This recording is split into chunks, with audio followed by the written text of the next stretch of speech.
Boa tarde. Boa tarde, é uma honra estar aqui com vocês. Um beijo especial para o pessoal do Bebê Azul, que eu não sei onde está. Eu sou a Andréia Werner. Na verdade, muita gente me conhece como a mãe do Theo. Algumas pessoas também me chamam de Dona Lagarta. Esse apelido é interessante porque ele veio de um blog que eu fiz em um daqueles momentos da vida que a gente sabe que nada vai ser como antes e que a gente não tem a menor noção de como vai ser daquele momento em diante.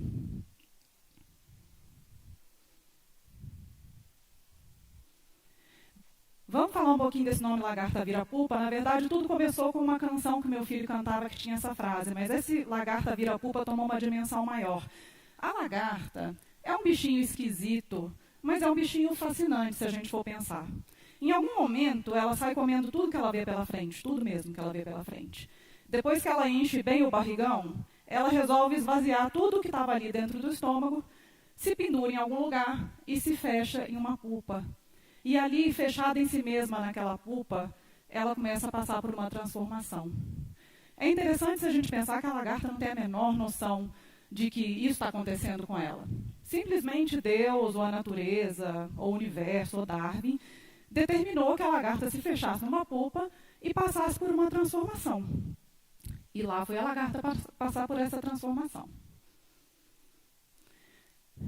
Eu tinha uma vida comum, eu trabalhava numa multinacional, trabalhei em algumas multinacionais. Meu filho nasceu 1 ano depois que eu me casei. Foi uma criança extremamente esperada, era o primeiro filho, era o primeiro neto de ambos os lados, então foi desejado, amado, esperado, com toda aquela ansiedade que vocês imaginam.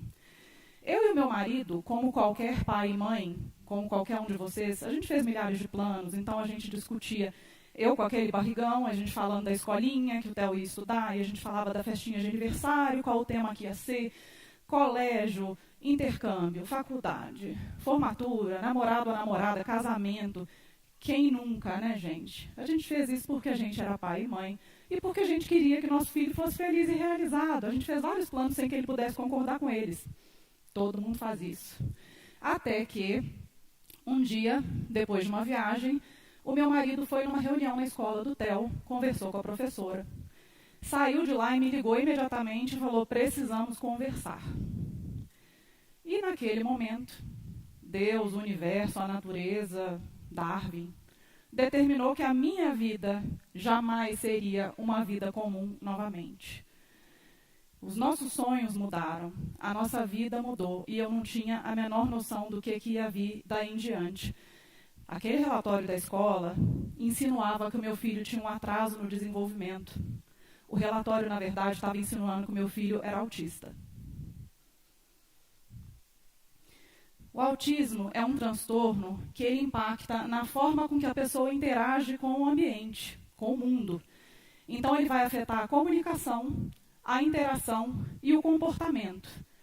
Afetando esses 3 pilares, a gente sabe que complica um pouco a situação. Só que o autismo é um espectro.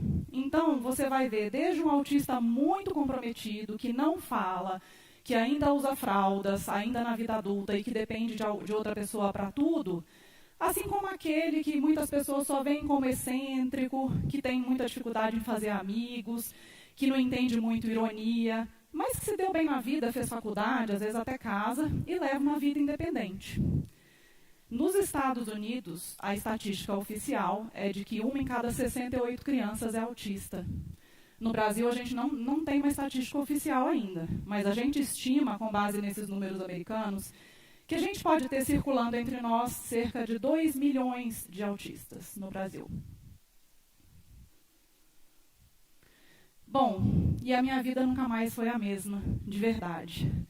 Eu que não sabia nada de autismo, na verdade o que eu conhecia de autismo era aquele filme do Rain Man, que eu nem sei se alguém aqui ainda vai lembrar, que o Dustin Hoffman fez. Eu tive que mergulhar de cabeça nesse mundo porque tinha uma pessoinha precisando muito de mim, precisando que eu me tornasse a especialista em TEL. Então foi isso que eu fiz, eu atendi a esse chamado e eu virei a maior especialista em TEL que existe no mundo. E a verdade é que, mergulhando nesse mundo, o meu filho me transformou muito.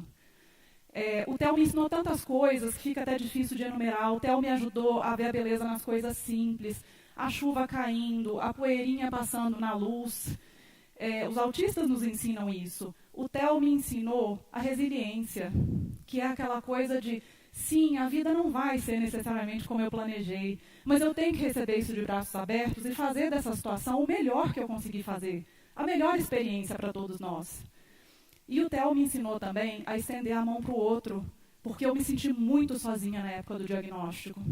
E eu queria ajudar para que outras pessoas não se sentissem dessa forma. E foi estendendo a mão para os outros, dando acolhimento, dando o ombro e dando uma palavra de esperança, que esse blog cresceu e se tornou uma rede.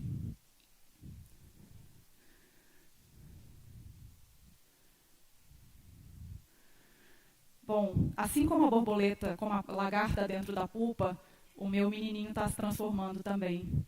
Ele teve o diagnóstico dele cedo, ele já se desenvolveu muito e surpreende a gente a cada dia. Acontece que eu também estou passando por uma transformação. Eu também acabei me fechando na pupa e eu estou no meu próprio processo de transformação. Eu sou uma pessoa melhor depois do Theo. E o que acontece quando a gente passa por esse processo e a gente começa principalmente a entender melhor os benefícios da diversidade humana é que a gente quer contaminar as outras pessoas também. A gente quer mudar a sociedade. E acontece, gente, que a gente fala muito de sociedade, né? O brasileiro, a sociedade. Acontece que a sociedade somos nós. A sociedade é feita de pessoas, de mim, de você, de você. E vamos falar de pessoas. A gente olha hoje em dia e vê tantas pessoas com deficiência andando na rua, aí a gente fala, nossa, está tendo uma epidemia de autismo, uma epidemia de síndrome de Down. Não, gente. É que há 30 anos atrás essas pessoas não saíam de casa. Ou elas ficavam trancadas em casa, ou elas eram institucionalizadas. Não ia criança autista, criança com síndrome de Down para a escola. Essas pessoas não tinham nem mobilidade urbana, rampas, né, a pessoa com deficiência para poder ir na rua, ir nos clubes, ir no cinema, ir em qualquer lugar. Hoje em dia, essas pessoas estão nas ruas e elas estão exigindo o direito de frequentar o espaço público que elas têm. Elas têm os mesmos direitos. E essas pessoas são capazes. E abraçar a diversidade ensina a todos nós. Inclusive todos nós que somos pessoa jurídica. Né? Não sei se vocês viram aquele barista que o Starbucks contratou e saiu em todas as mídias. Ele foi no programa da Ellen DeGeneres. Todo mundo se beneficia com isso. As pessoas com deficiência têm muito a ensinar e têm muito a aprender no nosso meio. A gente não pode remover a deficiência, a gente não pode tirar o autismo, a gente não pode tirar a síndrome de Down, a gente não pode tirar, às vezes, uma pessoa que tem tetraplegia, mas a gente pode tirar as barreiras do meio ambiente, da sociedade, para que essas pessoas possam ter acesso à sociedade, para que elas possam ensinar e aprender. A criança que ela cresce com um coleguinha autista ou com deficiência na sala, ela cresce aprendendo a respeitar a diversidade. Ela cresce com menos preconceito. E o que acontece é que mesmo a gente tendo uma lei que proíbe as escolas de recusarem matrícula de criança autista ou com deficiência, as escolas recusam. Será que a escola do seu filho é uma escola dessas? Tem diversidade na escola do seu filho? Você já deu uma olhada mais crítica assim? É assim que você pode ajudar. É assim que você pode se transformar. É aceitar a diversidade, é entendê-la, é aprender com ela. É assim que a gente se transforma. Agora tem uma diferença muito grande do processo pelo qual a lagarta passa e o nosso processo.